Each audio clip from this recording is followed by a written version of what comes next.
Eu gosto muito de um autor chamado John Eldredge. Alguém já leu algum livro do John Eldredge? Não? Muito bom. Ele tem vários livros. Aqui no Brasil são poucos traduzidos.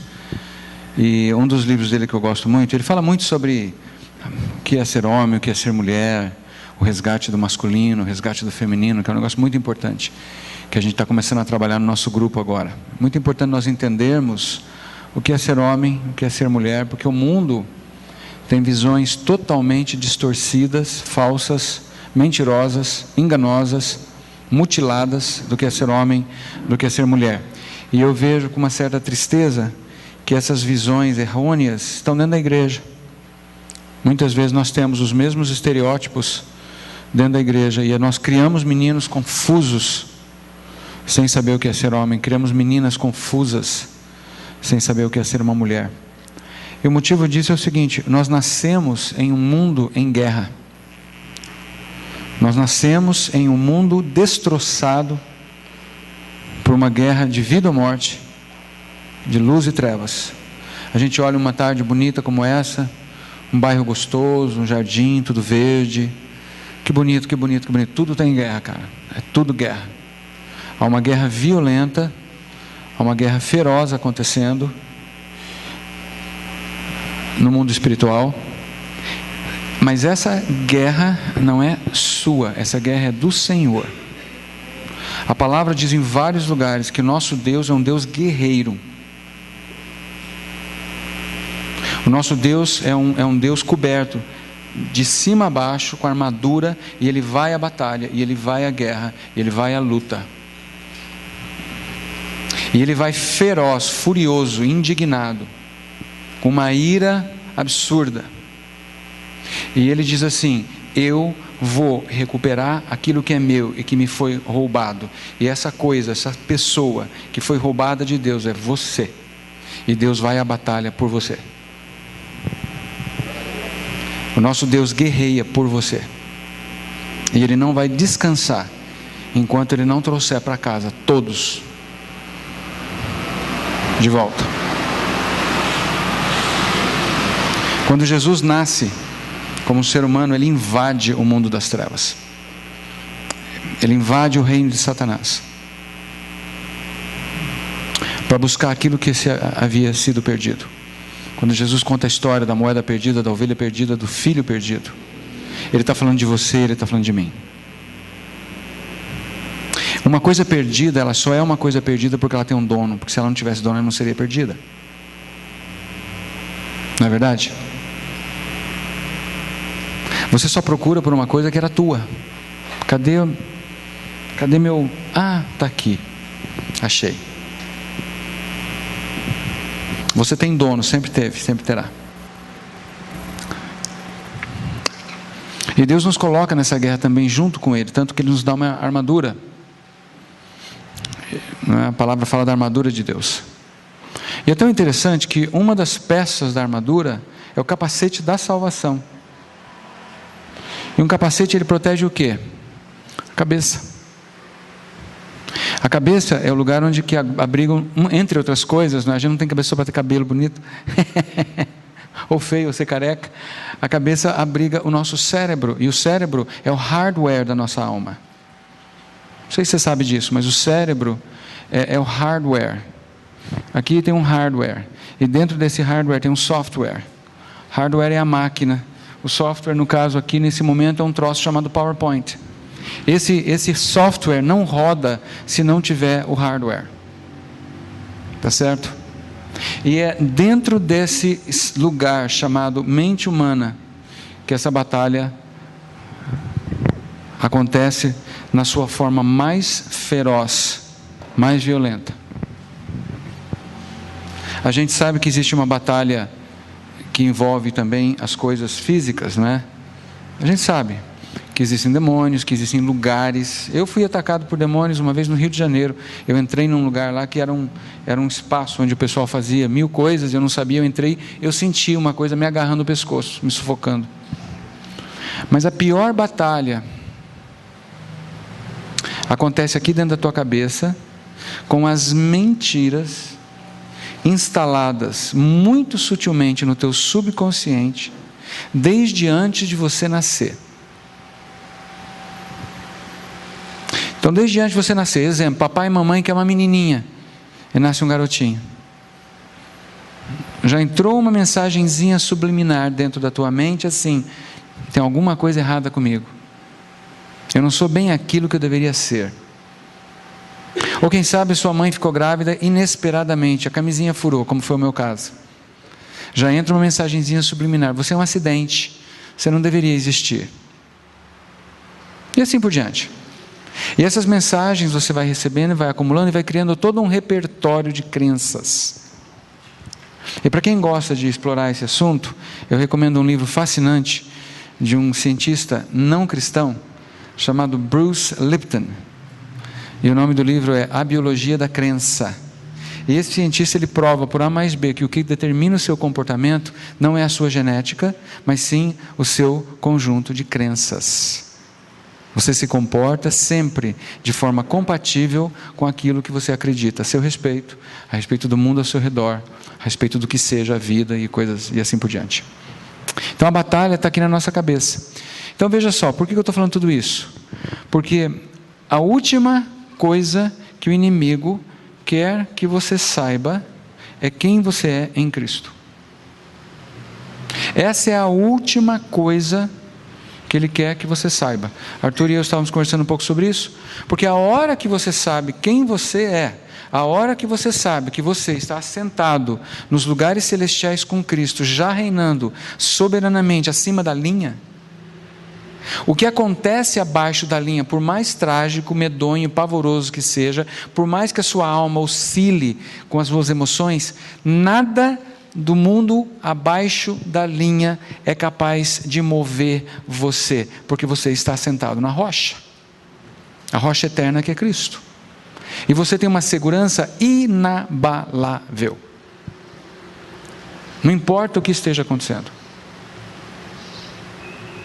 Então você e eu somos assediados constantemente por Satanás, e ele usa todos os recursos à sua disposição, o repertório de emoções que ele conhece, quais são os seus repertórios, ele conhece a história.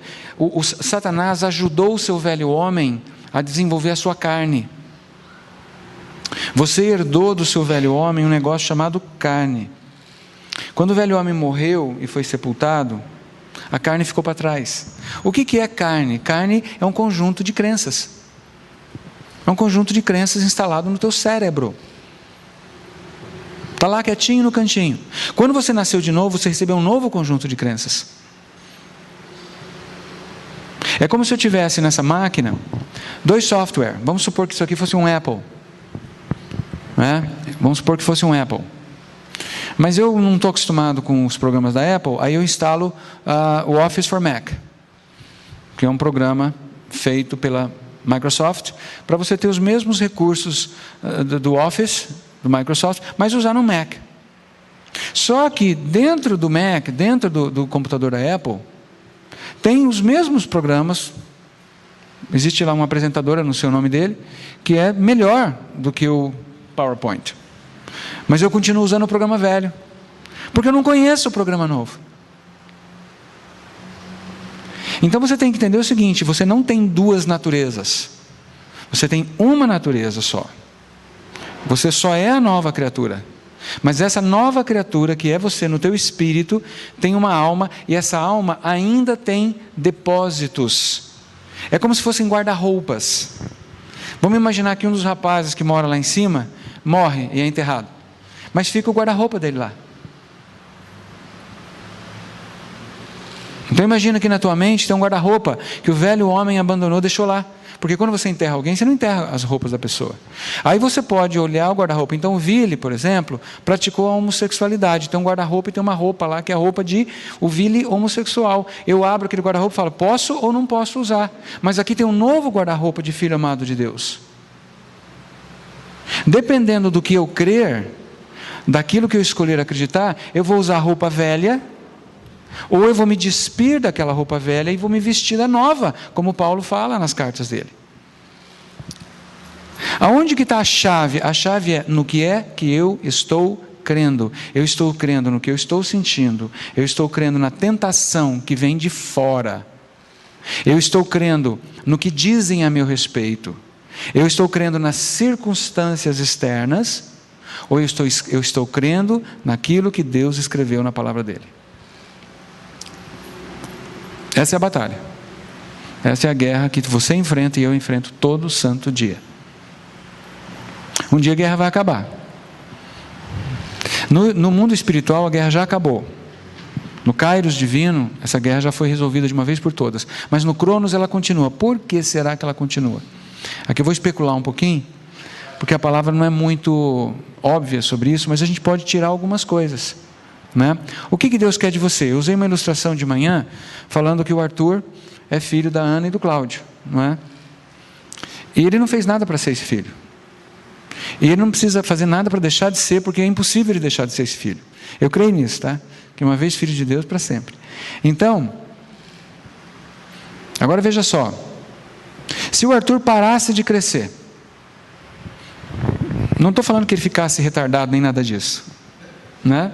Vamos supor que ele estacionasse aos 2 anos de idade e parasse e ficasse com 2, 3 anos de idade, um bebê, um menininho ali, fofinho, bonitinho. Mamãe e papai, ele não ia crescer barba, porque ele ia parar de crescer, ele não ia amadurecer, ele não ia virar adulto, ele seria para sempre um garoto de 3 anos de idade. Vou fazer a pergunta: papai e mamãe iam continuar amando? Sim ou não? Papai e mamãe iam continuar, se necessário, trocando fraldinha, limpando as babinhas? Sim ou não? Com certeza. Ele ia deixar de ser filho? Não. Mas o Arthur, com 3 anos de idade, ia conhecer papai e mamãe a partir do ponto de vista de quem? De um adulto ou de uma criança de 3 anos de idade? Uma criança. Agora, o que é que Jesus definiu como sendo vida eterna? Em João 17,3. E a vida eterna é esta: que te conheçam a ti e aquele a quem enviaste. Jesus definiu céu. Céu é conhecer Deus. Céu é conhecer a Deus. E conhecer a Deus não é saber coisas sobre Deus. Conhecer a Deus é o que o Arthur está fazendo com esse chá. Você já conheceu o chá? Conheceu o chá todinho já, né? O que é conhecer um alimento? Você pega o alimento, põe na boca, come, engole, ou você bebe. Deixa eu beber, eu vou conhecer essa água um pouquinho, né? Eu posso falar assim: eu quero conhecer essa água. Já sei, vou mandar ela para um laboratório, uma amostra, e aí vem o resultado e me diz tudo o que eu devo saber sobre essa água: o pH, se ela é dura, se ela é mole, se ela é alcalina, se ela é ácida, né? Quais são se ela tem micóbrios, se ela tem bactérias, o que tem nessa água, e assim por diante.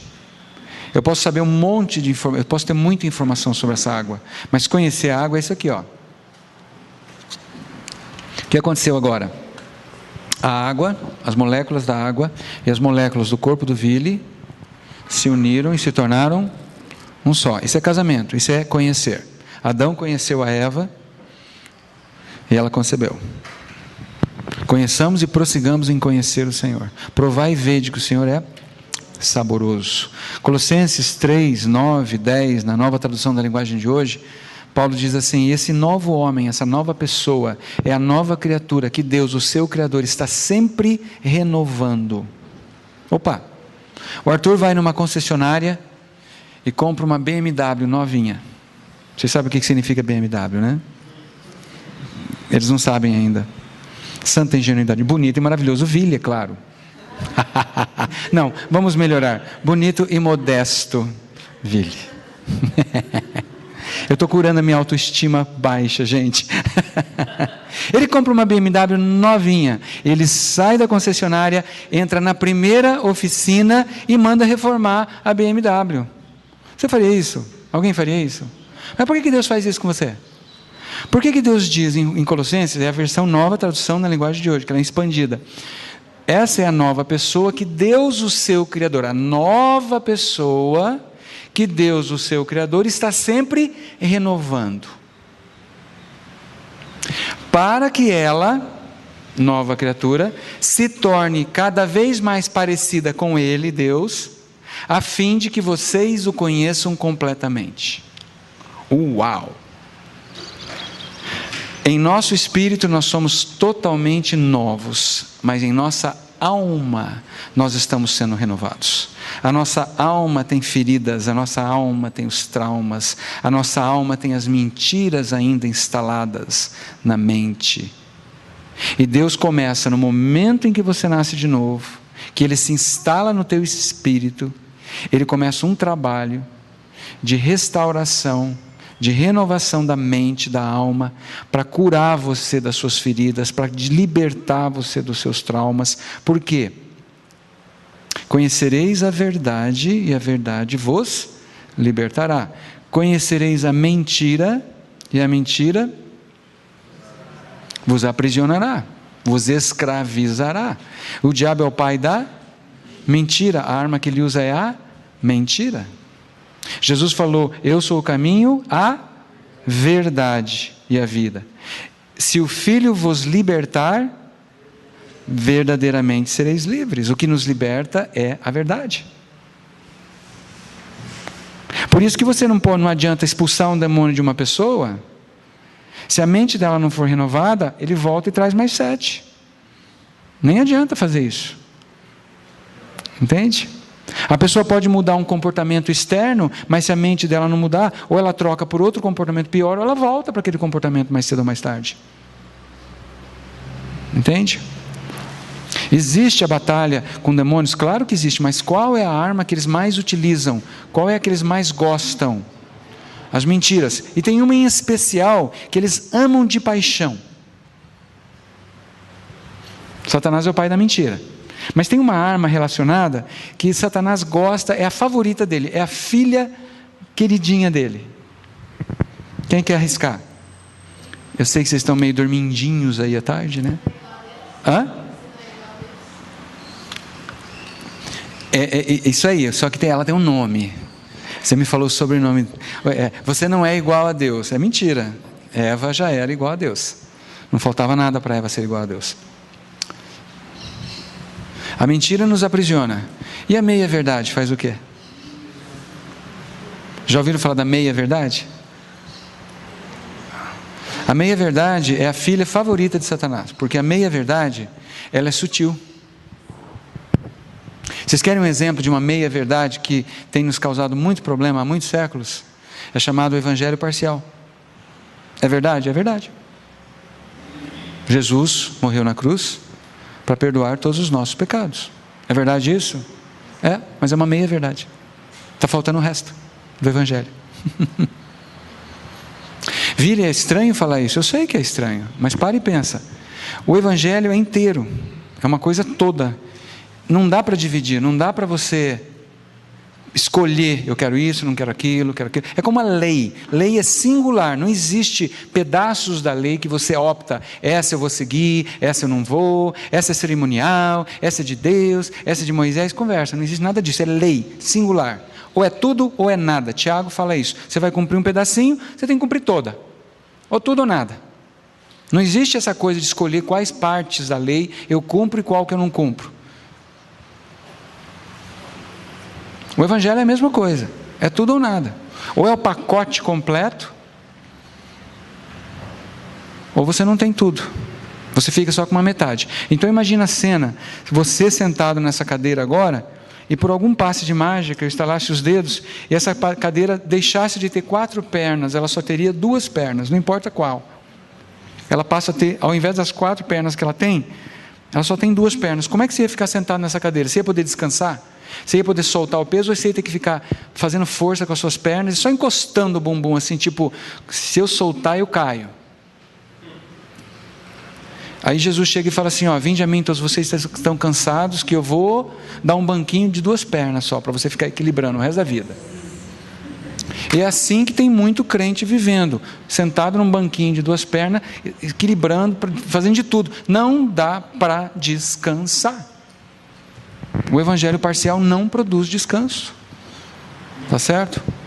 Ele produz canseira, legalismo, e depois de algum tempo você não aguenta mais, ou você volta para o mundo desiludido, ou você começa a migrar para igrejas que tem uma versão horrorosa do Evangelho. O Evangelho parcial produz tanto o legalismo como a graça barata. Deixa eu demonstrar para vocês, né? Então, vamos pegar a fala de Jesus para a mulher apanhada em adultério. A fala de Jesus, entre outras, no final é o seguinte: eu não te condeno, vai, não peques mais. Tudo bem? Vocês lembram disso? Essa fala, ela vem na esteira de uma primeira fala que onde estão os seus acusadores, né? E antes disso, no Sermão do Monte, Jesus fala que vem cumprir a lei, etc e tal. Mas veja só, vamos pegar essa fala: eu não te condeno, vai, não peques mais.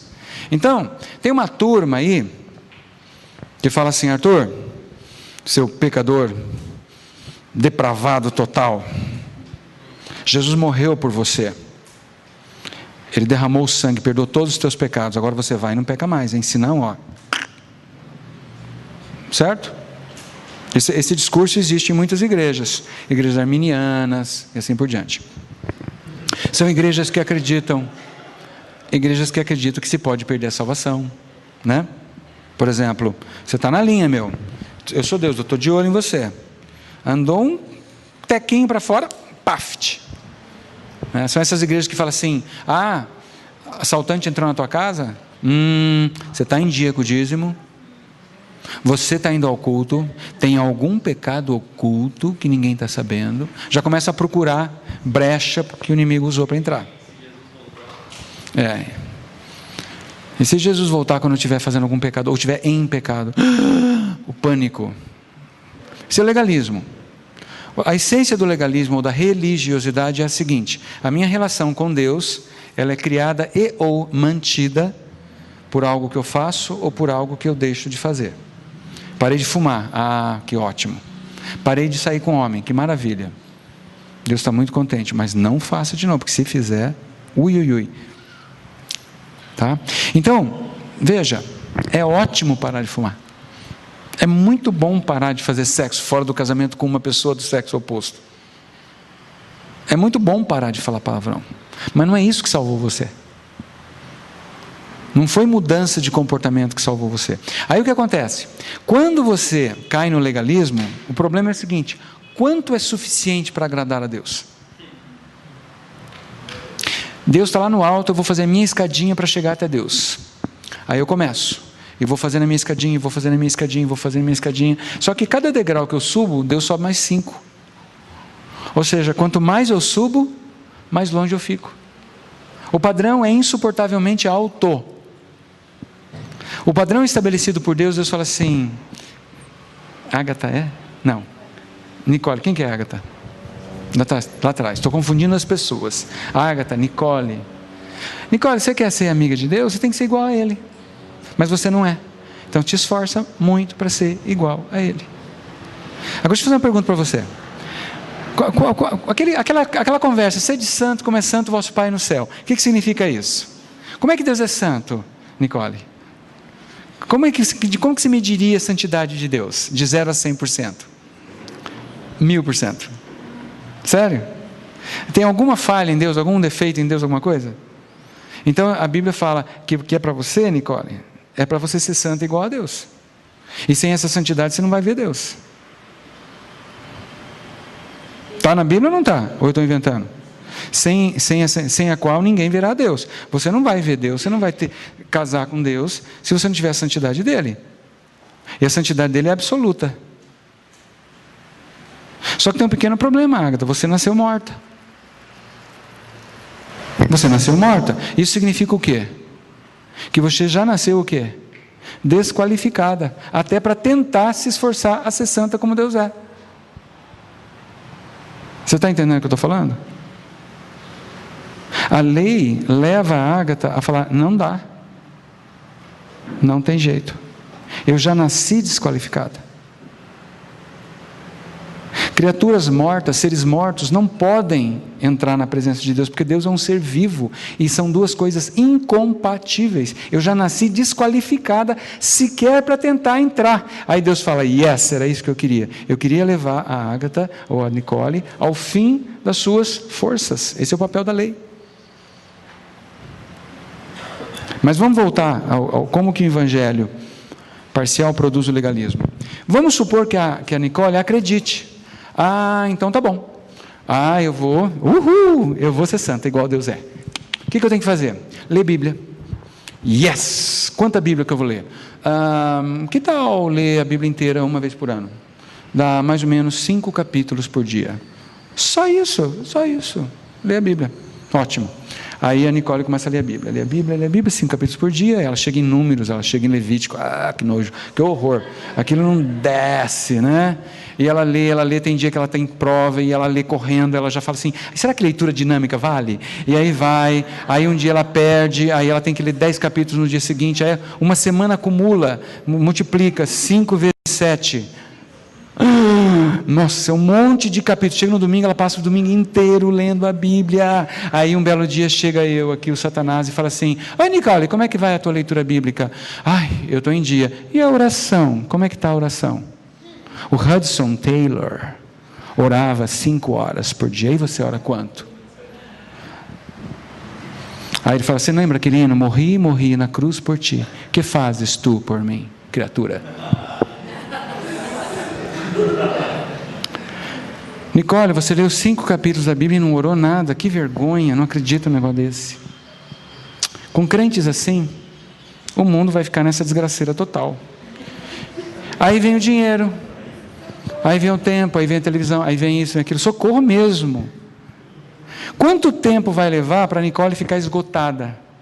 Nossa, eu era feliz e não sabia. Quando eu estava no mundo, eu não tinha essa pressão horrorosa sobre mim. Você sabia que os consultórios de psicólogo estão cheios de crente? Cheio de crente. Assim de crente. Dá para entender isso? Eu não sou contra a terapia, eu já fiz terapia. Está cheio de crente tomando antidepressivo. Se você está tomando, não pare de tomar. Eu já tomei. Mas por quê?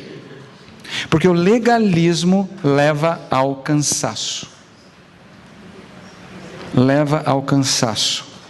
Jesus chega e fala assim, vinde a mim todos vós que estáis cansados, sobrecarregados. Para quem que Jesus está falando? Com quem Jesus está conversando? Com os judeus. Eles estavam cansados do quê? Da lei. Um bom judeu, ele tem que pensar em 680 ordenanças que devem ser cumpridas no dia a dia. Não são só os 10 mandamentos.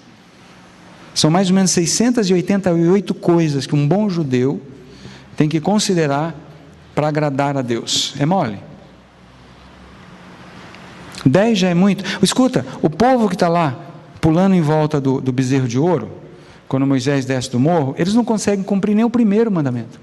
O primeiro é não terás outros deuses além de mim. Quando Moisés desce, o povo está na maior farra, adorando o bezerro de ouro. Eles não são capazes de cumprir o primeiro.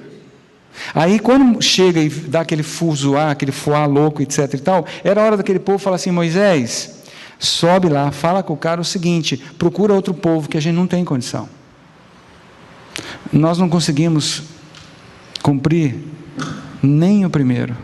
Não fala o 2, o 3 para nós nem queremos ouvir, nós não conseguimos nem o primeiro. Sabe o que aconteceria? Deus ia falar, yes, era isso que eu queria.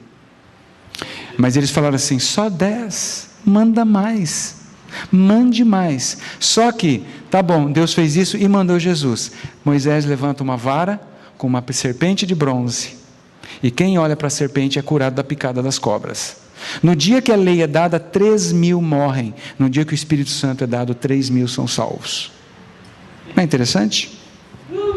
É interessante essas coisas na Bíblia, né? Aí você cansa. Vamos supor que a Nicole, como eu, luta com a questão da homossexualidade, que é uma questão de identidade, é uma falsa identidade.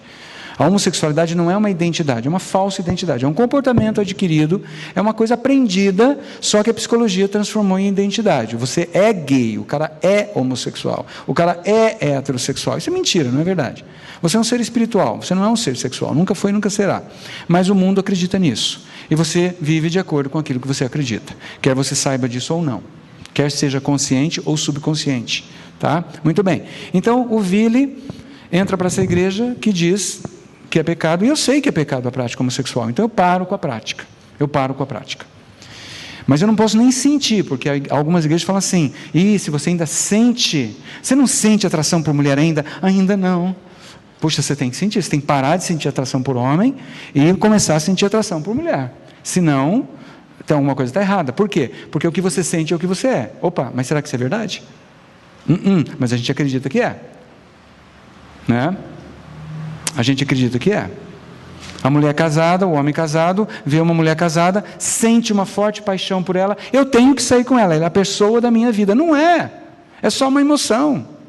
Mas eu acredito que eu tenho que ser fiel ao que eu sinto, porque se eu não fizer o que eu sinto, eu vou ser infeliz.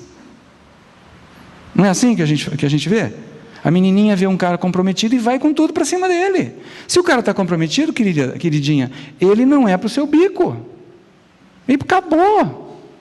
Não é verdade? Então, mas tem gente que fala, eu vou à luta. E outra, aquela profetisa disse que ele é meu. Profetiza de quem? Do capeta. Entende? Você está apaixonada por um homem casado? Desapaixone. Tem um homem casado no teu pé? Põe ele para correr. Mas a gente entra nessa neura de achar que o que eu sinto determina a verdade. Aí eu continuo sentindo atração homossexual. Eu estou indo naquela igreja. Aí chega aquele pastor lindão, maravilhoso, barbudo, não é? E se aproxima de mim, e se torna meu amigo, e vem, né? Aí o que acontece? Pronto, era tudo o que eu queria. Eu me apaixono por ele. Eu me apaixono e fico o maior tesão. Aí eu fico abaladíssimo. Eu falo assim, meu Pai do céu, eu achei que se eu orasse, se eu jejuasse, lesse Bíblia, fosse fiel, tem calo de tanta oração. Eu passo as noites em claro, e agora, olha, furou a calça de tanta oração, não é verdade? Eu não estou orando muito não, né, gente? Nem sujo não está. Ai, que vergonha. Não, aquele ali tá bom o negócio. Aí eu luto para que Deus tire o sentimento. Deus arranca essa coisa, sai de mim. Ai, mas como é bonitinho. Aí fica aquela luta, tá entendendo? Eu luto isso 1 ano, eu luto 2. Pode não acontecer nada, mas eu vou para o banheiro, me masturbo, penso na pessoa, começo a fazer aquilo, o inimigo vem e fala, pô, você não tem vergonha na cara, fazendo um negócio desse? Aí a acusação continua mais algum tempo, aí chega uma hora, você faz de duas uma, ou você arria, tem uma queda violenta, isso pode acontecer dentro da igreja, como aconteceu comigo, com um colega de seminário, e acontece dentro da igreja, não estou inventando, tá certo? E aí você tem uma queda, se não for bem tratado, você passa a ter outros. Você pode ou voltar para o mundo, acreditando que tudo aquilo foi uma farsa, e o inimigo vai bater os cascos e vai achar lindo, maravilhoso, né? Ou você cai num cinismo, começa a entrar num esquema de vida dupla, acreditando assim, todo mundo vive no pecado mesmo, é tudo uma mentireira louca, eu vou ficar aqui enquanto eu vou navegando nessa água turbulenta, eu estou lá, canto meu corinho, dou a minha ofertinha, e estou com o meu lugarzinho no céu, mas nos bastidores eu continuo fazendo as coisas que eu quero fazer. Ou, uma terceira opção é você ouve falar da igreja alternativa, e a igreja alternativa ensina uma outra versão do evangelho parcial, que é o mesmo evangelho parcial, só que é o outro lado da moeda. E agora a moeda é a seguinte, vamos lá, vamos ver o evangelho parcial que vai gerar a graça barata. Nicole, quais pecados seus foram perdoados na cruz? Todos? Passado, presente e futuro? Tudo, Jesus perdoou todos os pecados? Está na Bíblia isso? Está na Bíblia. A palavra diz que nossos pecados foram removidos. A Bíblia também diz que quando Deus olha para você, Ele não vê mais pecado? Que Ele já se esqueceu dos seus pecados? A Bíblia diz que você é uma filha amada, que Ele ama você e que pula de alegria por tua causa, em Sofonias 3,17? Diz tudo isso. Ai, que cuti-cuti, que coisa mais linda, como Deus é fofinho, né? Então, você ainda peca, você ainda é pecadora, não é? Mas Deus te ama tanto que Ele removeu o pecado, e nada mais separa você do amor de Deus. Então que diferença faz se você continuar praticando isso ou aquilo? Afinal de contas, Nicole, ou Vire no caso, né? Todos nós temos uma área de fraqueza, não temos? Por que alguém vai me condenar pela minha prática de homossexualidade, especialmente se eu sou fiel com o meu namorado? Se tem outras pessoas que continuam, por exemplo, comendo demais, ou fazendo fofoca, ou tendo inveja. Não é? Quem pode? Quem tem autoridade para me condenar? Se eu estou em Cristo, não há condenação para quem está em Cristo. Perceberam? Vocês perceberam a diferença? O evangelho parcial, ele produz tanto o legalismo como a graça barata. E por isso que é importante nós entendermos essa questão do evangelho completo, porque senão, especialmente pessoas como eu, que tem alguma luta, por exemplo, você que passou pela droga, você vai ser tentado. O inimigo vai tentar você porque ele quer que você acredite que você continua sendo um drogado, mesmo que você não use a droga. Por exemplo, o inimigo não vem com fortes tentações para cima de mim com o sexo oposto. Ele vem com fortes tentações, quando vem, que hoje já não me incomoda tanto, realmente não me incomoda tanto, com a questão da homossexualidade. Por quê? Porque ele quer que eu acredite que eu continuo sendo o velho Vili que morreu. Está claro isso aí, gente? Então lembre-se de uma coisa: o inimigo vai fazer de tudo para tentar fazer com que você acredite que você continua sendo a mesma pessoa que você era antes de nascer de novo. Mas Deus diz que você é uma nova pessoa. Tem algum texto da Bíblia que a gente pode usar? Um bem conhecido, tipo 2 Coríntios 5,17? Quem pode falar ele aqui? Mas se alguém está em Cristo é nova criatura. As coisas velhas já passaram. Esse que fez tudo se fez novo. Aí vem um teólogo que diz assim: ai, que linda verdade posicional. Azeda tudo. O que é verdade posicional? Você não é santa, Nicole. Na verdade você não é santa, você continua sendo uma pecadora, está entendendo? É que Deus é tão bonzinho que quando Ele olha para você, Ele prefere ver você como uma santa. Mas no fundo você é uma pecadora. Ou seja, é verdade, mas não é.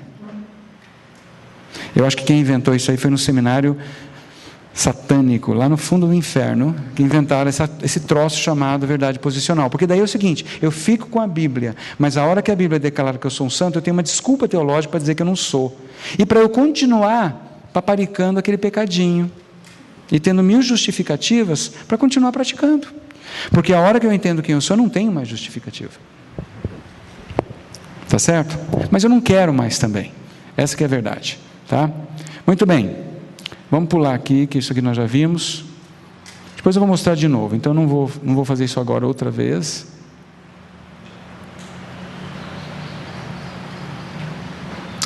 No livro, nesse livro que eu mostrei para vocês, o resto do Evangelho, na página 30 e alguma coisa, a página 31, diz assim, ó: tudo isto, essa nova vida com Cristo, essa identidade nova, tudo isto já pode ser tido como verdadeiro sobre nós um domínio acima da linha, que é o domínio eterno, que é a verdade absoluta. Ou seja, a Nicole é uma santa. Agora deixa eu terminar o que eu comecei com a ilustração, para não ficar muita linha solta, tá? Deus exige que a Nicole seja santa como Deus é. Por quê? Porque Deus quer casar com a Nicole. Deus quer se tornar um com ela. Só pode casar seres da mesma espécie, seres que têm a mesma essência. Você não pode, a Nicole não pode sair e casar com aquele pinheiro que está lá, porque aquilo é uma árvore, e ela é um ser humano. Ela não pode sair e casar com um peixe, não é? Nem com abacaxi, embora às vezes, cuidado, irmãs, com os abacaxis ambulantes que tem por aí, mas enfim, ela tem que casar com um ser da mesma espécie. Espiritualmente, existem apenas 2 tipos de pessoas. Espiritualmente existem 2 tipos de seres humanos: os mortos e os vivos. Os mortos e os vivos. Deus é vivo, não casa com morto. Deus é vivo, não casa com morto. Só isso. Não dá, não tem como, né? E não tem como você ser morto e vivo ao mesmo tempo, só em filme de horror. Então o que Deus faz? Deus ama a Nicole e quer casar com ela, mas ela é morta. Ele não pode morrer porque ele é vivo. Então o que ele faz? Ele sai do reino dele, entra no reino da morte, se une à morte da Nicole, absorve essa morte, se torna essa morte, esse pecado, e dá para ela de presente a vida, a santidade, a perfeição e a pureza que é dele, e a transporta para o reino dele e se casa com ela. Então agora você é santa, acima da linha. E abaixo da linha você está em processo de santificação. Aonde? Na sua alma, no teu corpo. Mas lembre-se que a tua essência é espírito. Você é espírito, tem alma e habita um corpo. Ok? Então, só voltando aqui um pouquinho, lembrando que a gente viu de manhã, Jesus, quando Jesus está sobre a terra, fisicamente aqui na terra, para ele não há linha. A linha existe para nós. Jesus convivia simultaneamente com o mundo espiritual, com o âmbito espiritual e o âmbito material, simultaneamente, ou temporal, ou temporário, simultaneamente. Como Adão e Eva conviviam com esses dois âmbitos simultaneamente antes da queda. Só que nós acessamos agora este mundo espiritual, que é onde nós estamos com Cristo, pela fé. Não é por vista ainda, não é por toque ainda. Deus nos dá vislumbres disso. O Arthur pode demonstrar 1000 coisas para você que ele aprendeu nessa semana que ele passou em São Paulo. Curas sobrenaturais, coisas sobrenaturais acontecendo, que são pequenos tira-gostos que Deus nos dá do acima da linha. São tira-gostos, por quê? Porque Deus quer fazer tudo novo. Não adianta ele curar o corpo mortal da Nicole, hoje de uma doença, e amanhã o corpo continuar envelhecendo. Agora Deus dá cura sobre, claro que ele dá, mas são vislumbres, é tipo assim, que cheiro gostoso, essa refeição vai estar uma delícia.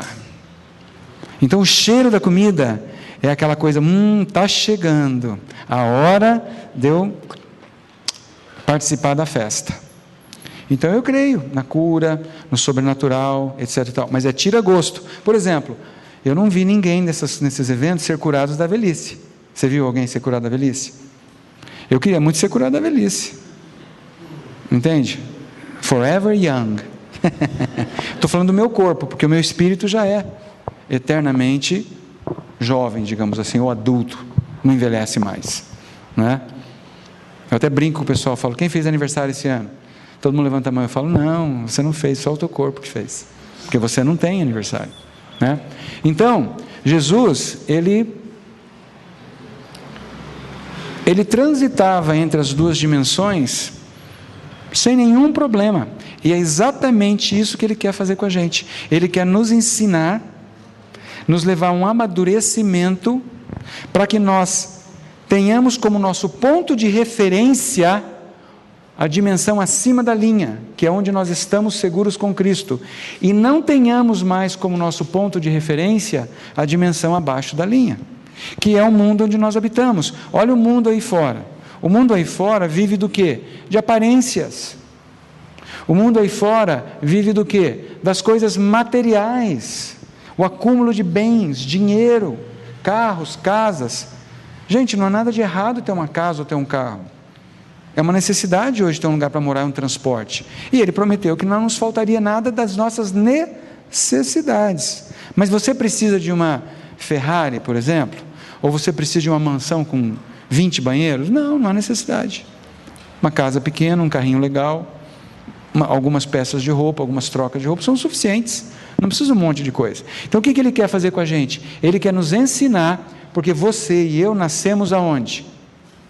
No primeiro nascimento, nós nascemos prisioneiros desta dimensão. Quando você nasce pela segunda vez, você nasce aqui em cima, teu espírito. Só que agora, alma e corpo, que só sabiam operar aqui embaixo da linha, agora tem que aprender a operar a partir daquilo que está acima da linha. Faz sentido isso para vocês, gente? Você está nessa jornada, eu estou nessa jornada. O inimigo quer manter você preso aqui embaixo, porque aqui embaixo oscila. Ele pode fazer de você gato e sapato. Se você acredita, por exemplo, hoje eu não estou sentindo a presença de Deus, gente. Alguém pode orar por mim até eu sentir a presença de Deus? Eu já senti, às vezes, a emoção da presença de Deus. É muito gostoso. Já chorei na presença de Deus, né? Você também, né? Você tem cara de que chora bastante na presença de Deus, esse cara aí. É bom. E aqueles dias que você não está sentindo nada? Aqueles dias que você está sentindo que você é filho do capeta, que você quer matar o primeiro que aparecer na tua frente. Você não tem esses dias? Sou só eu? Credo, está ficando assustado já. E aí, o que você faz naqueles dias? Está escrito, está escrito, está escrito. Senhor, a tua palavra diz isso, isso, isso. Eu fico com isso. Como é que Jesus enfrentou Satanás no deserto? Sai, capeta dos infernos, eu te amarro, seu tribo-fu. Vem cá, me diz qual é o teu nome, de onde você veio, para onde você vai. Porque as igrejas pentecostais é assim, quer saber tudo, a biografia, o resume do capeta. E ele mente. Pô, foi aquela bonequinha chinesa que você ganhou não sei da onde. Ai, foi aquele negócio. Pode ter sido, pode não ter sido. Você vai acreditar em tribo-fu, gente? Ele só sabe mentir. E ainda tem uns caras que falam assim, você só vai falar a verdade. Você está amarrado, não pode falar mentira. Né? Eu acho um pouco hilário, porque assim, eu não descarto a possibilidade, mas dá corda para eles, eles deitam e rolam. E se não chamar atenção para Jesus, eles estão felizes da vida. Tem duas coisas que o diabo gosta, ou que você o ignore totalmente, ou que você só pense nele o tempo todo. Agora, a hora que você bota ele no seu devido lugar e começa a olhar para Jesus, ele arrepia. Porque a hora que você começa a saber quem você é, em Cristo, em teu espírito, que é a tua essência acima da linha, ele sabe que ele não te pega mais abaixo da linha. Está claro isso aí, gente? Então a Nicole é santa porque Deus deu de presente de casamento a santidade para ela. Deus fez dela aquilo que ela jamais poderia fazer dela mesma. Deus deu para ela algo que Ele é, para que ela possa ser aquilo que Ele é. Jesus se torna o que nós éramos, morte e pecado, para que nós possamos ser aquilo que Ele é, vida e santidade. E aí você não só vê Deus, você casa com Ele, você se torna um com Ele, e viremos e faremos nele morada. Eis que estou à porta e bato, se alguém ouvir a minha voz, abrir a porta, entrarei, cearei com Ele e Ele comigo. E qual é a ceia? Tome e come, este é meu corpo partido por vós. Tome e bebe, este é meu sangue vertido por vós. Não sei se vocês vão ter ceia amanhã, mas é bem interessante na domingo de Páscoa, lembrar da ceia. Lembrando que o alimento é aquilo que você põe na boca, você mastiga, você engole, e as moléculas daquele alimento se unem ao seu corpo e não separa mais. Tá certo?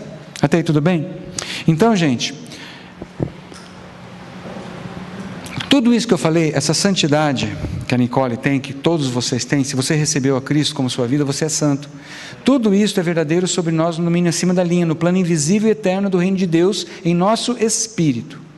Essas são as realidades eternas e imutáveis de nossa identidade como nossas novas criaturas. Observe que por enquanto eu não estou falando nada de comportamento. Como filhos e filhas aos quais Deus deu nova vida. Isso está em João 3, 3-6. Está certo? Entretanto, abaixo da linha, no plano visível e temporal, estamos em processo de santificação. Então você é santo em santificação. Temos necessidades, nossas emoções oscilam, nosso comportamento muda e passamos pela experiência de amadurecimento. Por que é importante será eu entender isso? Vamos dar uma olhadinha em 3 perguntas aqui, ó. Vamos ver aqui que vocês me ajudam. O que mais chama a sua atenção nessa citação? Vou voltar na citação. O que mais chamou a sua atenção? Vamos ver, se vocês estão acordados mesmo. O que chamou a atenção? O que você achou? Uau, isso é interessante.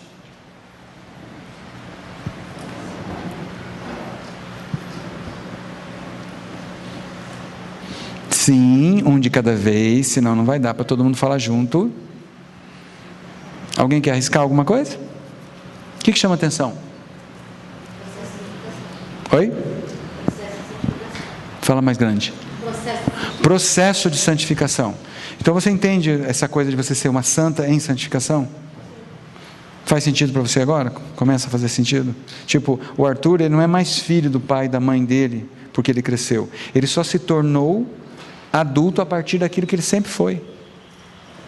Ele sempre foi filho da Ana e do Cláudio. A diferença é que agora ele é um filho adulto deles.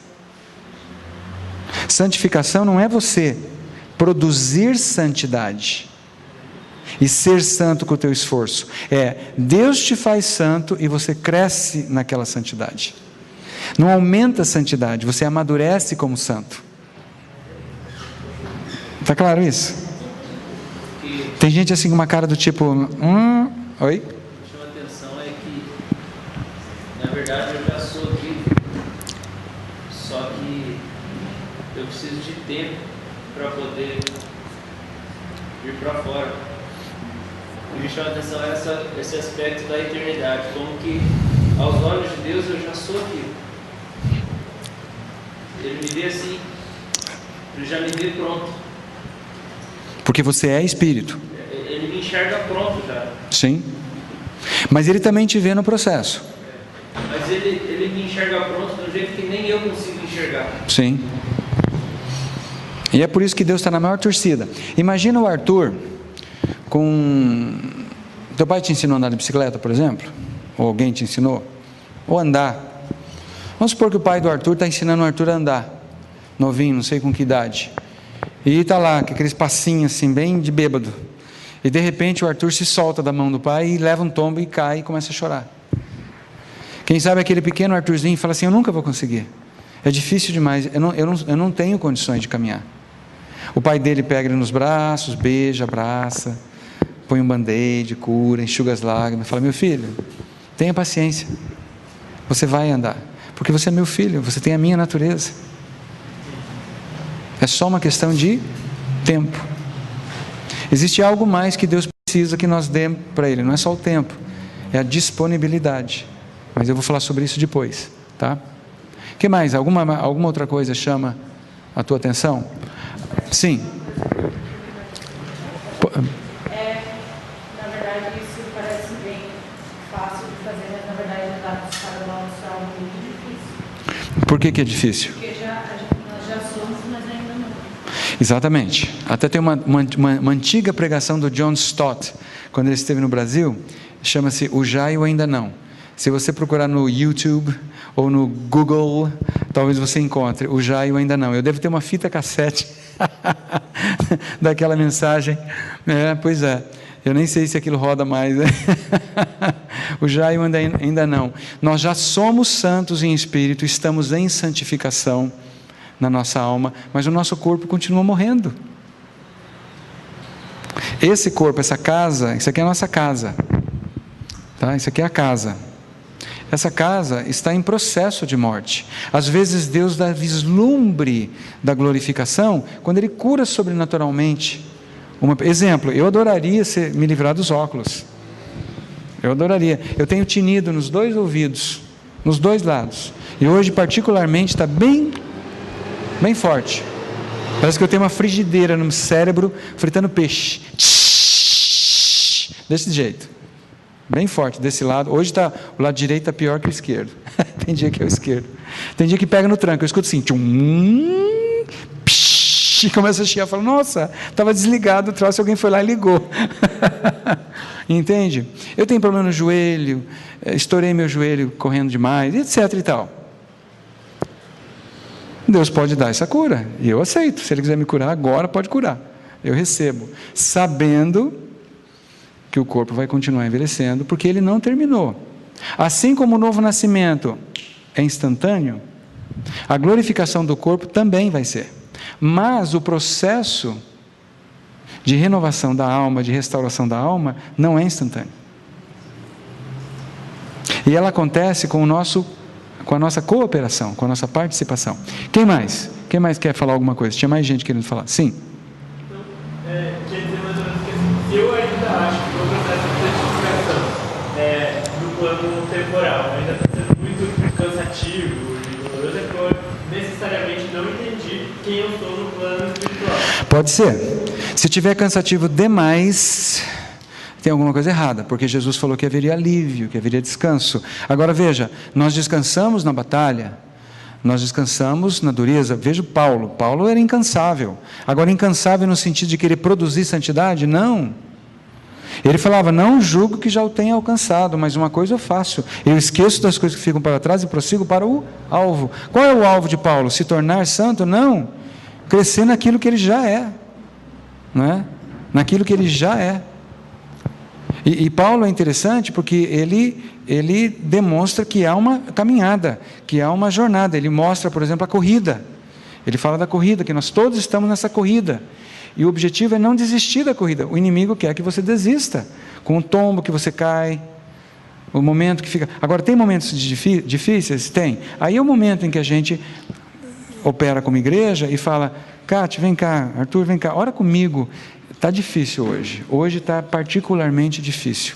Hoje eu não estou conseguindo crer acima da linha. Hoje eu estou na carne.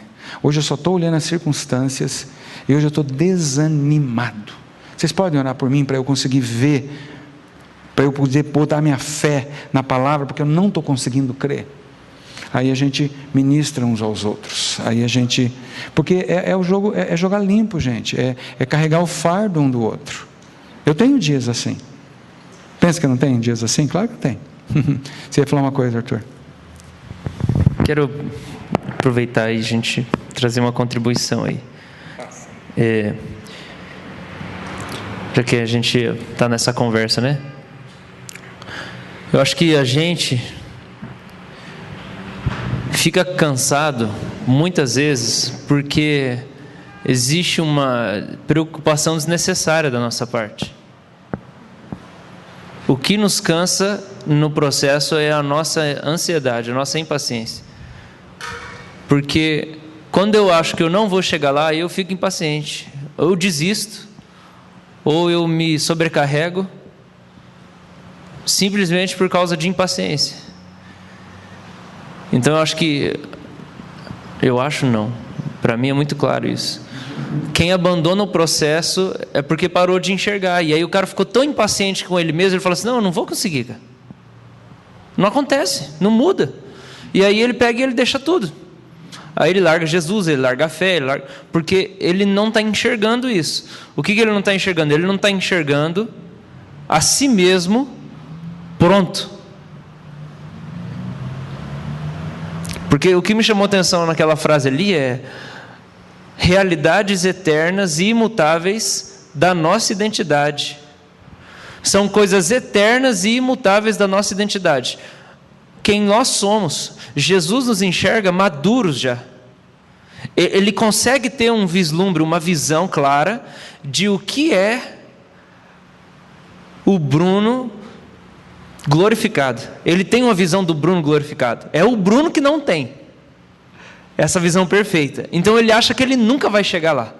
Porque ele só consegue pensar assim: não, eu sempre fui assim, eu sempre vou ser assim, eu não vou conseguir mudar. Então, o que mais chama atenção é isso: realidades eternas e imutáveis da nossa identidade. O que a gente precisa? Deus sabe quem a gente é, porque Ele que sonhou com a gente na perfeição, de maneira gloriosa. O diabo sabe quem a gente é, e é por isso que ele fica nos atazanando.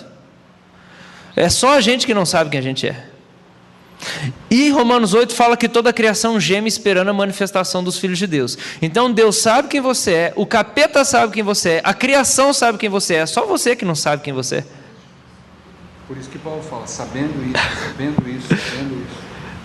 Então, o que a gente pede para Deus?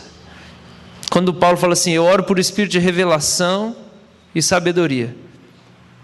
É para que a gente consiga enxergar Jesus, sim, mas é que a gente também consiga se enxergar lá na frente. A gente consiga se enxergar pronto, porque se eu não consigo sonhar comigo mesmo, pronto, eu não tenho gás para essa vida. O que me faz ter gano, o que me faz sonhar nessa vida, Arthur, é que eu me vejo pronto. Ou às vezes, pelo menos, eu me vejo pronto. Eu penso: é assim que eu vou ser daqui a 40 anos. Quando eu tiver com 50 anos, eu penso, eu tenho um vislumbre, eu falo assim: vai ser muito melhor. E isso me dá gás. E eu quero só fazer mais uma coisa aqui, um acréscimo, porque eu acho que é o melhor momento de eu falar disso. Para mim, aqui entra o conceito que a gente tem de profecia aqui na República, que a gente está desenvolvendo. O dom de profecia é isso. Não é nada além disso. É eu conseguir ver você do jeito que você é, com os seus dons, com o seu chamado, com as suas capacitações, de um jeito que você não consegue. E aí, quando Deus me dá uma profecia a seu respeito, Ele está revelando quem você é para mim. E quando eu chego para você para profetizar, eu puxo para fora isso que você não consegue ver.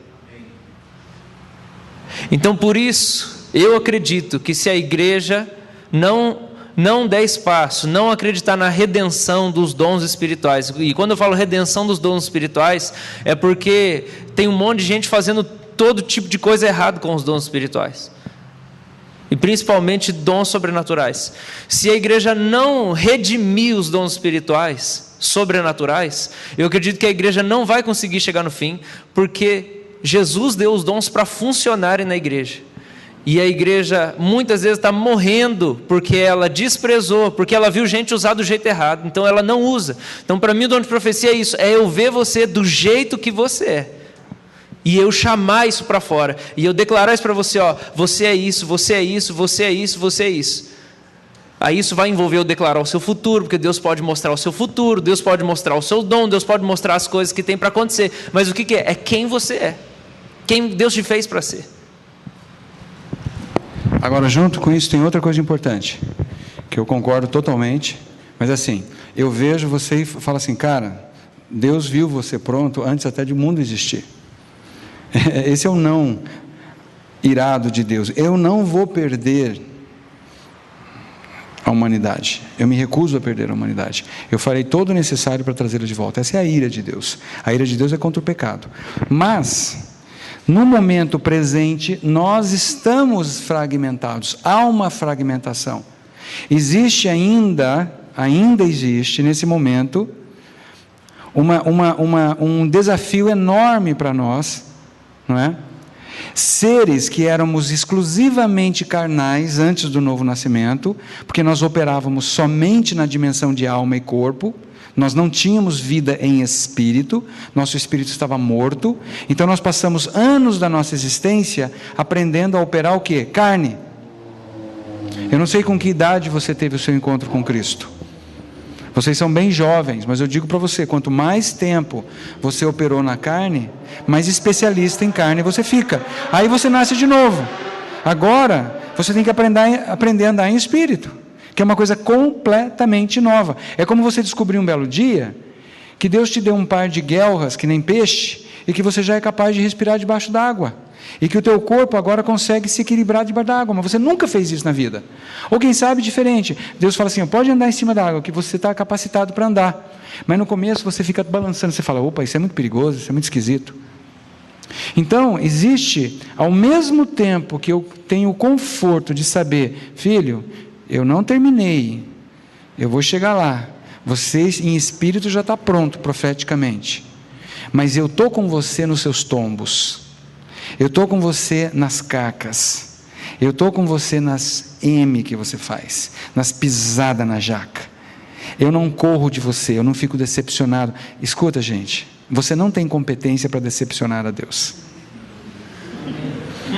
Você não é competente para decepcionar a Deus. Se você decepcionasse Deus por alguma coisa que fosse, tadinho de Deus, Ele merecia a nossa pena. Deus sabe tudo a teu respeito.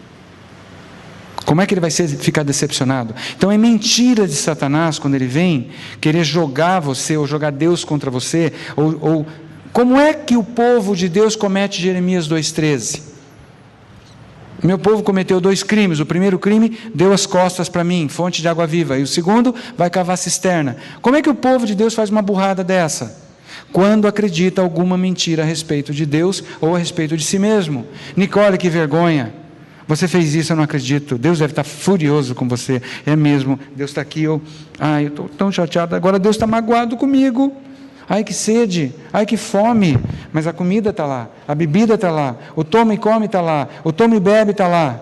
Mas eu estou aqui de costas e eu não posso porque eu estou com vergonha do que eu fiz. Eu fiz uma coisa horrorosa, mas eu estou com fome. Tem um negócio ali, acho que eu vou comer aquilo lá, acho que eu vou comer aquilo lá. Vocês estão entendendo o que eu estou querendo dizer? Quando é que eu paro de comer a comida verdadeira, que é a árvore da vida? Toma e come este meu corpo, toma e bebe este meu sangue, dou as costas para Deus e vou cavar minha água, procurar minha água no barro e comer as minhas porcarias, quando eu acredito em alguma mentira. Então, quando eu estou tropeçando, quando eu estou capengando nessa caminhada que está acontecendo no Cronos, no tempo cronológico, eu falo para Deus, Deus, quais são as mentiras nas quais eu ainda acredito? Porque o que mantém você, o que segura você, o que impede, o que atrasa, o que dificulta o processo de maturidade, são as mentiras nas quais você ainda acredita. Lembre-se, a tua mente não nasceu de novo. Você herdou um conjunto de mentiras, de crenças mentirosas, meias verdades, uma salada na tua mente. E agora é necessário que o Espírito Santo tenha acesso à tua cooperação para você ter essa mente renovada e passar a pensar do jeito que Deus pensa. Tá claro isso, gente? Então, por exemplo, na minha caminhada, no começo, nos primeiros 2 anos, eu passei 30 anos da minha existência acreditando que eu era o que eu sentia. Eu sentia atração por rapazes e praticava isso. Aí eu nasço de novo, continuo sentindo a mesma coisa. Eu falei, mas que coisa? Eu achei que eu ia cair gay e levantar hétero. Mas eu continuo sentindo atração. Eu lembro um dia eu estava na igreja batista que eu frequentava naquela época, e tinha um cara do louvor, um gatinho maravilhoso, não é? E o gatinho tocando assim, né? E dando aquela olhadinha para mim assim, e eu pensando, ai, se eu te pego. Em inglês, oh, if I catch you, delicious, né? E aí eu lá dentro da igreja pensando, oh meu Deus do céu, aqui não pode, na igreja não. Porque eu não sabia que a minha identidade era estabelecida pelo que Deus fez em Cristo, independentemente do que eu sinto ou do que eu deixo de sentir. Então, essa é a resposta. Se isso é verdade, como afeta a nossa vida de forma prática? A hora que a tentação vem, ela não tem poder para determinar a sua identidade. A sua identidade é determinada pelo que Cristo fez de uma vez por todas na cruz. É selado, é terminado, é acabado, é algo encerrado e completamente determinado por Deus. Você é meu filho amado, em quem eu tenho grande alegria. É presente simples, sim. Quando você falou da mente, dela não ter sido feita de novo junto com o teu trabalho, não sei nem explicar. É difícil para mim entender, para eu entender o Romanos 12, da renovação da mente. Sim. Eu não tinha uma mente antes, uma mente diferente antes de conhecer isso. Tá. Vamos pensar assim, a tua mente, o teu cérebro é o teu hardware, tá? Faz de conta que é esse computador. E o teu computador, o teu hardware está cheio de conceitos, mentiras, verdades, uma série de coisas. Vamos pegar um exemplo, que eu acho que se aplica a quase todos nós, tá? Exemplo, nós crescemos nesse mundo acreditando o quê? Que o nosso valor está vinculado ao dinheiro, tá? Quanto mais dinheiro você tem, mais você vale. A casa que você mora, o carro que você dirige, a roupa que você veste, o cabelinho, o perfuminho, tudo muito lindinho, né? A bolsa Louis Vuitton, e aí por diante. Não há nada de errado nessas coisas, mas você cresce acreditando o quê? Acreditando que o teu valor pessoal está vinculado aos bens materiais. Isso é verdade ou é mentira? Isso é verdade ou é mentira? No mundo espiritual, é verdade ou é mentira? É mentira. É mentira. O seu valor não é determinado por coisas materiais. O teu valor é determinado pela sua origem. Você é criado por Deus. Você tem um valor absurdo, mas não é por causa das coisas que você tem ou deixa de ter. Mas aí você passa a sua existência assim. Vamos supor que você recebeu essa mensagem subliminar na sua infância, mas cresceu numa família carente financeiramente. E você vê seus vizinhos com dinheiro, seus colegas, etc. e tal, e você coloca assim, eu vou prosperar. O que eu preciso fazer para ficar rico? Aí você pode desenvolver uma carne boa. Eu vou estudar, vou fazer várias faculdades, pós-graduação, concurso público, vou rachar de estudar, eu não vou sair para o boteco, eu vou gastar meu dinheiro com livros, com cursos, e eu vou sair dessa caca, e eu vou prosperar. Muita gente consegue isso, sim ou não? Sim, tem muita gente. Silvio Santos é um exemplo, por exemplo, né? O cara vai lá, luta, batalha, e fala, eu consegui. Outras pessoas falam assim, não, mas é muito difícil, eu não tenho cabeça para estudar, eu já sei o que eu vou fazer, eu vou roubar. Meu vizinho tem 3 carros, ele só precisa de um, eu vou pegar um dele, Qual o problema? Ele desenvolve uma carne má, mas é carne. É a mesma mentira, você é o que você tem. Um desenvolve uma carne boa, um desenvolve uma carne má.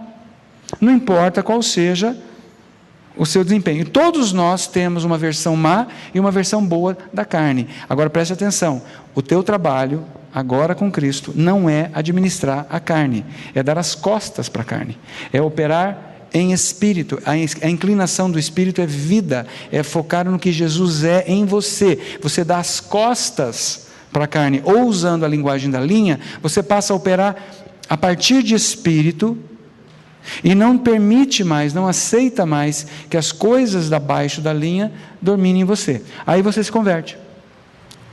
Aí você tem um encontro com Cristo. Mas você continua com a crença na tua mente.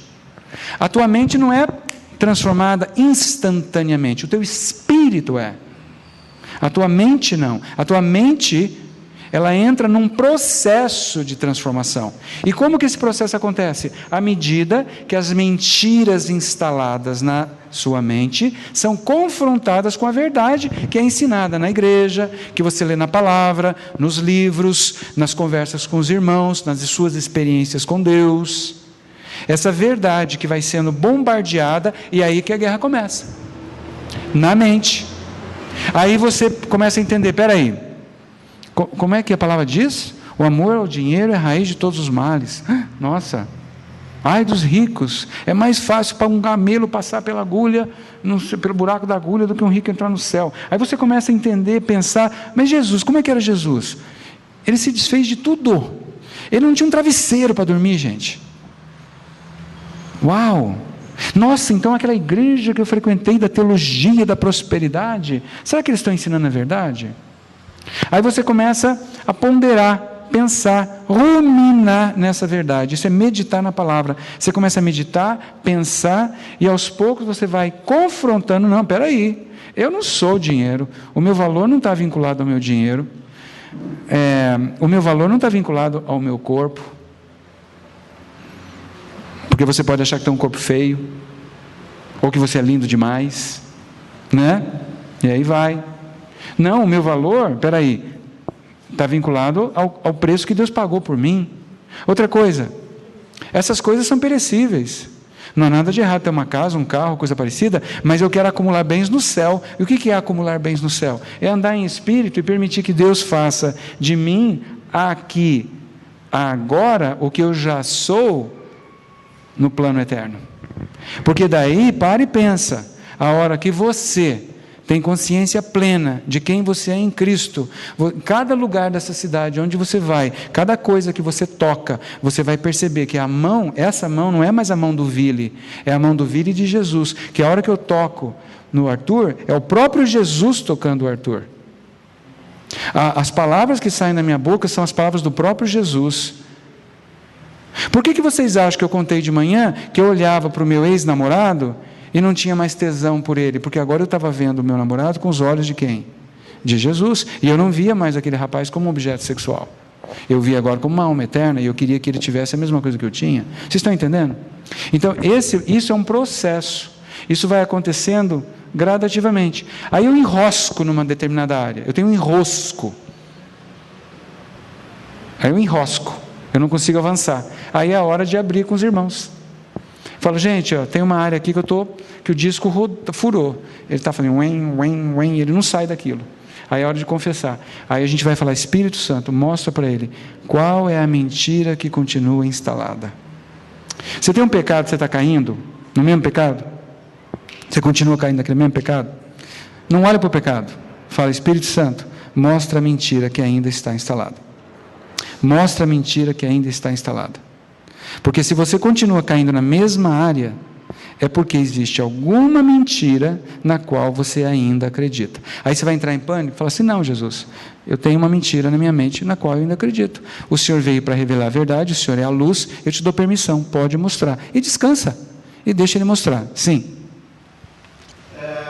Entendendo que tem muitas pessoas que vivem no legalismo e na graça barata, elas podem ir para o céu, se a resposta for sim, o Espírito Santo convence as pessoas do pecado, certo? Não, errado.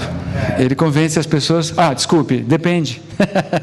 Depende, o mundo do pecado, o salvo da justiça, mas continua.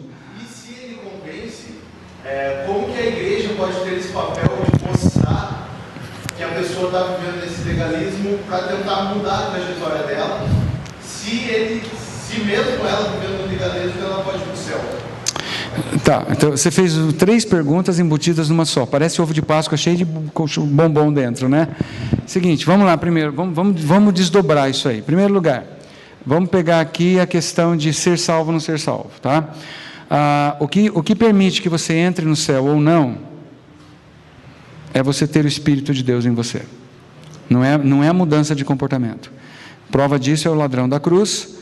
Jesus falou, hoje mesmo você vai estar comigo no paraíso. Ele não teve chance de pedir perdão para ninguém, não foi batizado, ele não leu o catecismo de Westminster, não fez catecúmenos, não teve nada dessas coisas, tá? Ele foi para o céu, tá certo? Então, salvação é um presente dado por Deus, por obra exclusiva de Deus, é graça pura. E aí tem uma outra história, que é a história dos trabalhadores. Um começa às 8, um começa ao meio-dia, um começa às 3, às 5, e todo mundo ganha o mesmo salário. É salvação. Isso é salvação, tá certo? Salvação. Outra coisa que a gente pode pensar é o seguinte: existem crentes carnais. O que é um crente carnal? É uma pessoa que nasceu de novo e, ou por ignorância, ou por ter uma teologia complicada, uma teologia errônea, ela não entende quem ela é em Cristo. Então, ou ela cai no legalismo, ou ela cai na graça barata. Então, por exemplo, hoje na igreja gay, será que tem gente convertida de verdade lá? Eu creio que sim. Eu creio que sim. Tá certo? Será que tem gente não convertida nas igrejas evangélicas? Claro que tem. Tem gente que pensa assim, não, eu não faço isso, eu não faço aquilo, eu nunca fiz aquilo, nunca fiz aquilo outro, Deus deve estar muito satisfeito comigo. Então, não é pessoa convertida. Entende? Então, quem determina quem é o quê? É o Espírito Santo, não é papel nosso fazer isso. Agora vem a terceira. Qual é o papel da igreja? O que Jesus falou para a gente fazer? Ide e fazei discípulos.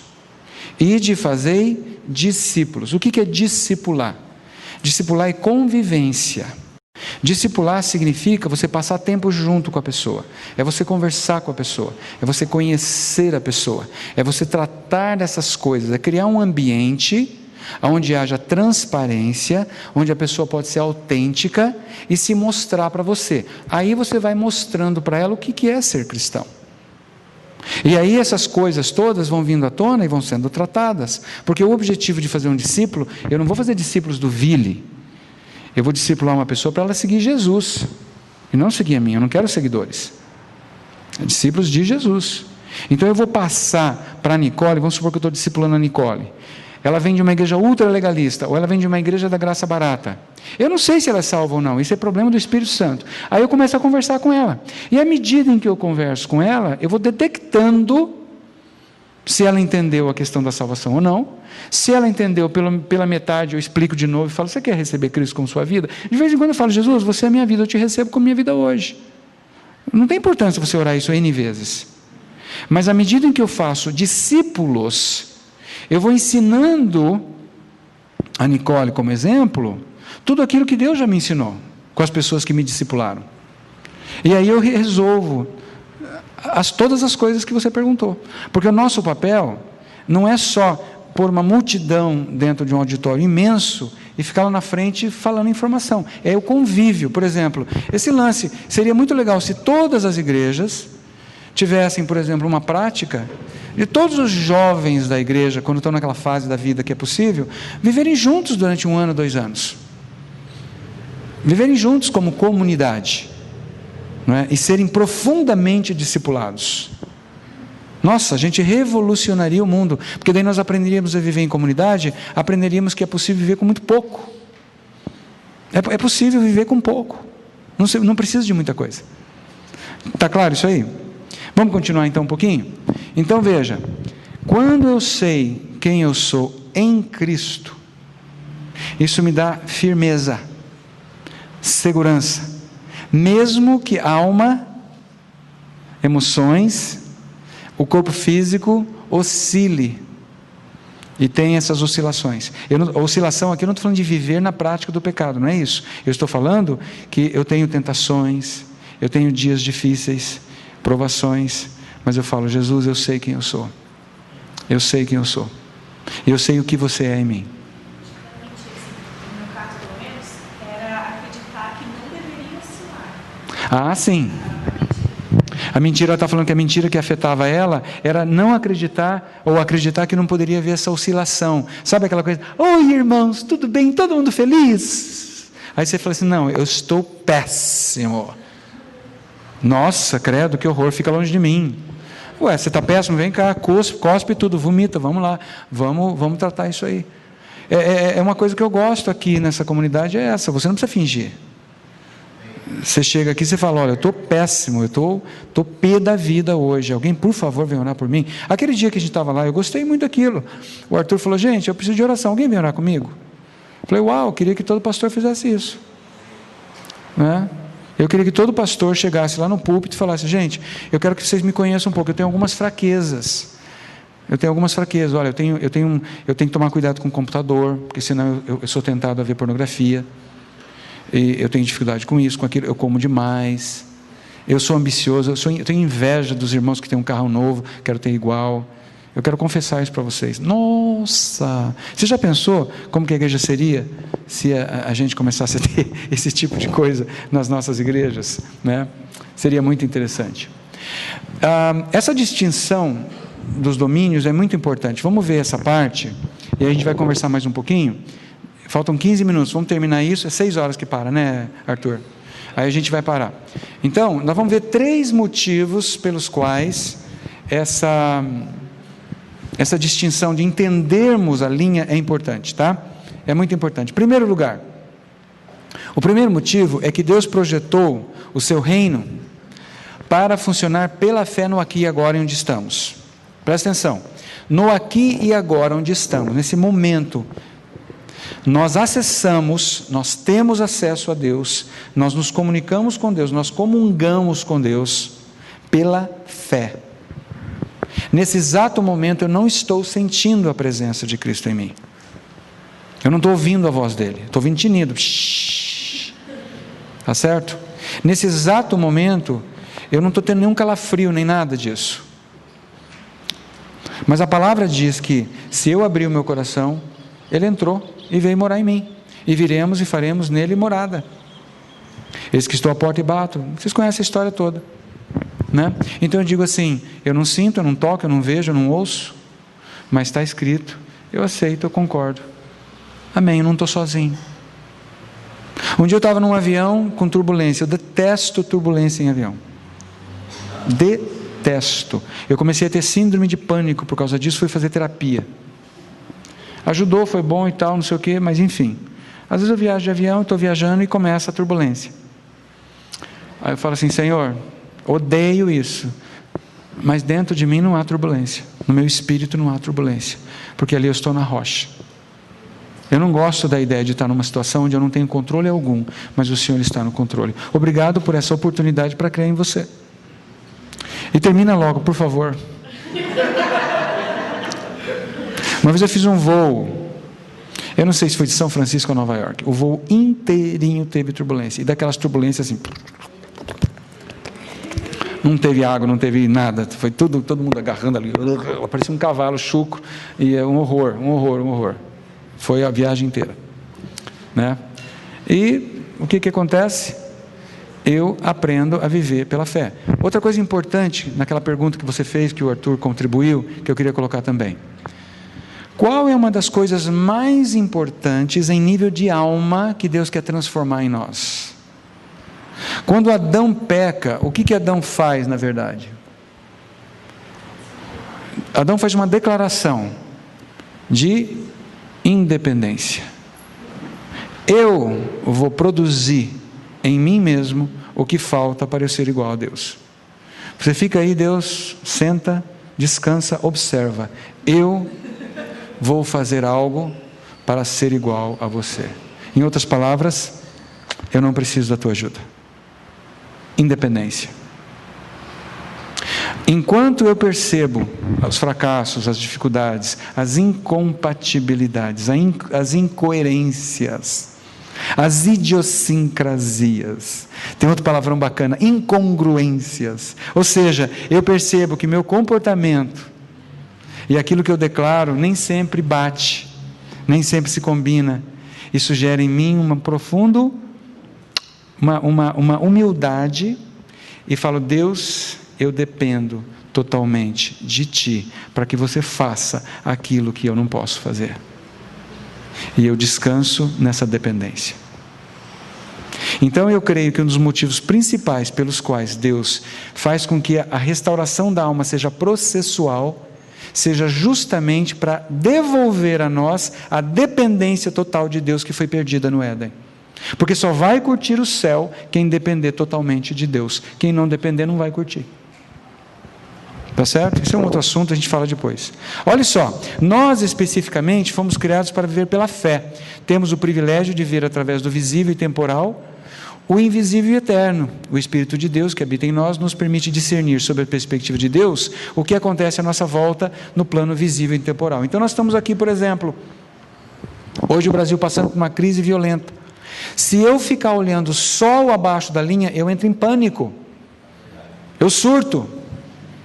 Meu coração fica ou cheio de ódio, polarizado, que é o que está acontecendo com muita gente, ou um desânimo total, certo? Agora, a hora que eu vejo o aqui e agora, o plano visível, com os olhos da fé a partir do invisível, eu falo assim, o meu Deus é maior, e o que nós estamos vendo, essa convulsão que a gente está vendo aqui, visível e material, é apenas um sinal do que está acontecendo no mundo espiritual.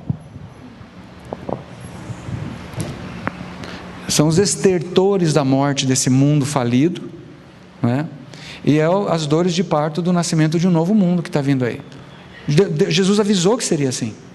Ele alertou a gente que no final dos tempos o aumento da iniquidade seria tal que o amor de muitos se esfriaria. Você não tem sido tentado nesse sentido? Eu tenho sido tentado. Às vezes eu falo, Deus, o ímpio prospera de tal maneira que o meu amor por Ti está esfriando, Senhor. Me ajuda a ver acima da linha, me ajuda a enxergar acima da linha, porque senão o meu amor por Ti esfria. Porque só vai esfriar o amor de quem tem amor, é claro. Não está falando do ímpio, né? Tá bom? Então, ele, Jesus, vivia em outro reino, outra esfera, e nos convida a fazer o mesmo. O que significa isso? Jesus estava na esfera espiritual, ao mesmo tempo em que caminhava na esfera temporal. Mas ele nunca perdeu a noção de que ele operava em espírito. Tanto é que com os 12 anos de idade, o pai e a mãe procurando por ele, falam, mas por que vocês estão aflitos? Era a coisa mais simples do mundo, vocês iam me achar na casa do meu pai. Jesus sempre teve noção de que ele era filho do Altíssimo.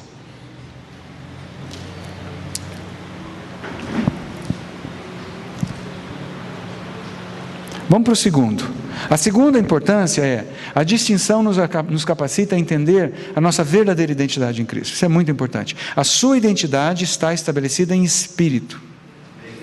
E você fica procurando em alma, em emoção. Você fica procurando no evangelho do Roberto Carlos, né? O importante é que emoções eu vivi.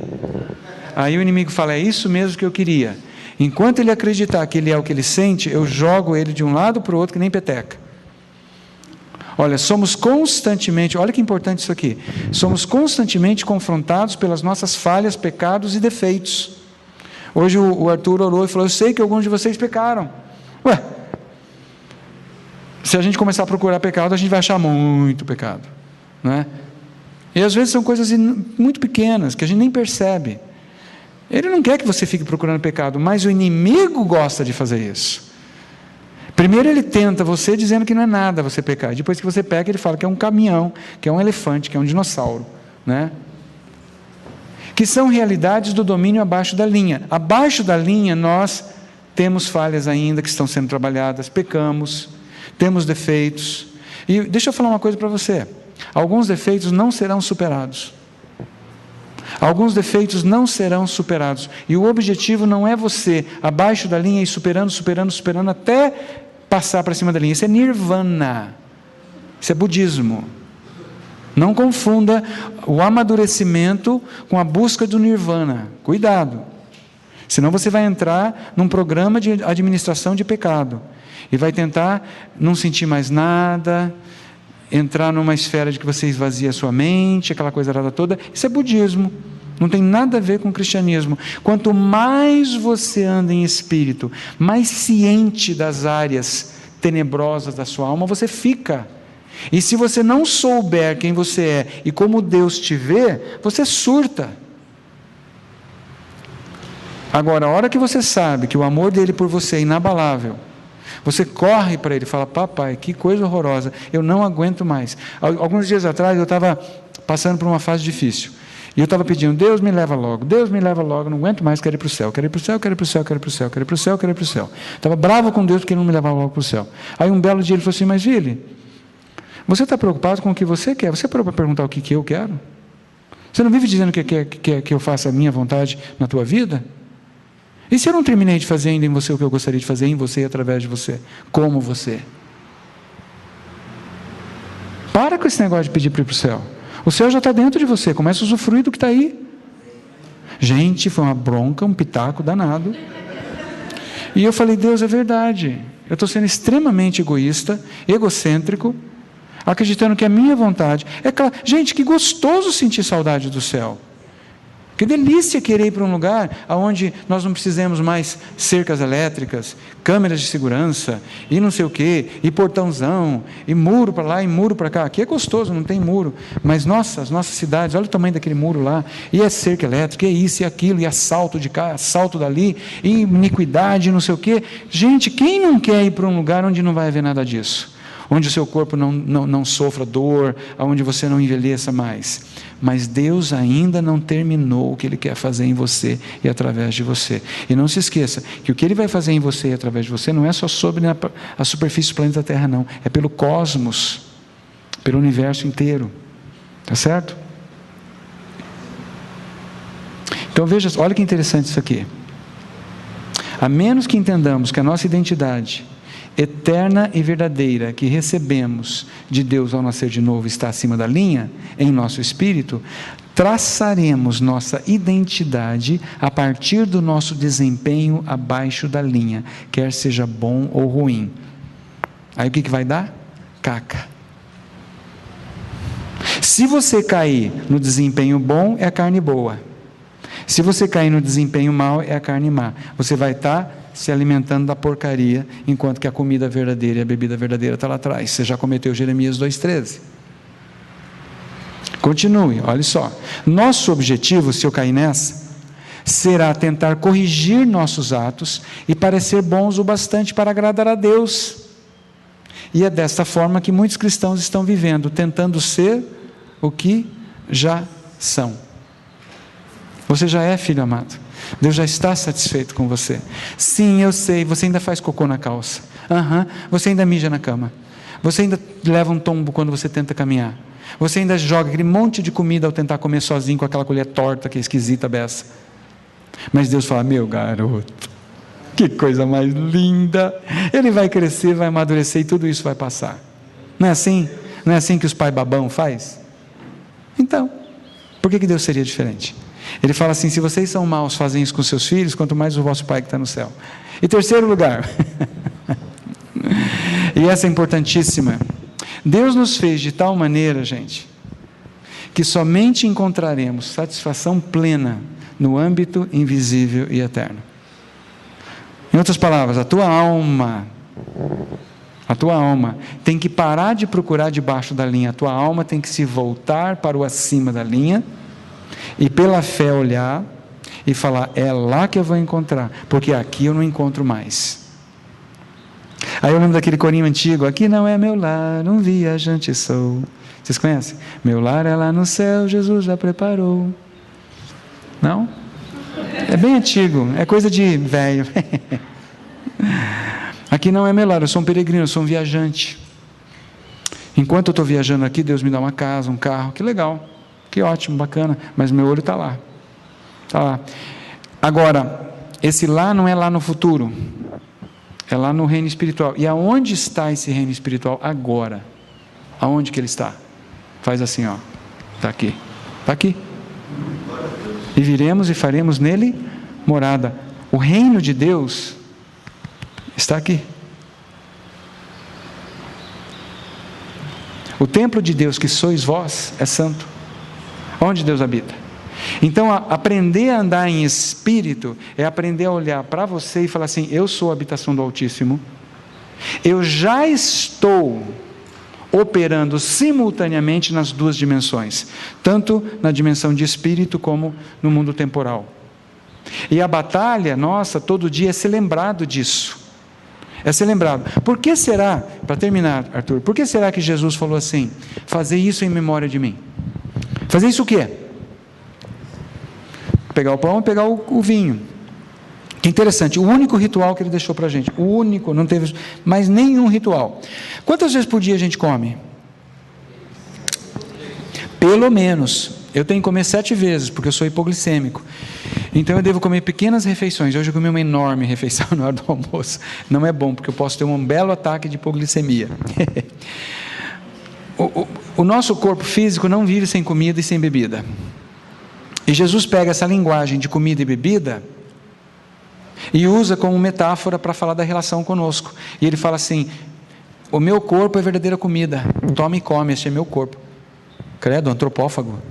O meu sangue é verdadeira bebida. Cruzes, parece coisa de feitiçaria, de bruxaria, beber sangue humano. Por isso que a judeusada pirou o cabeção.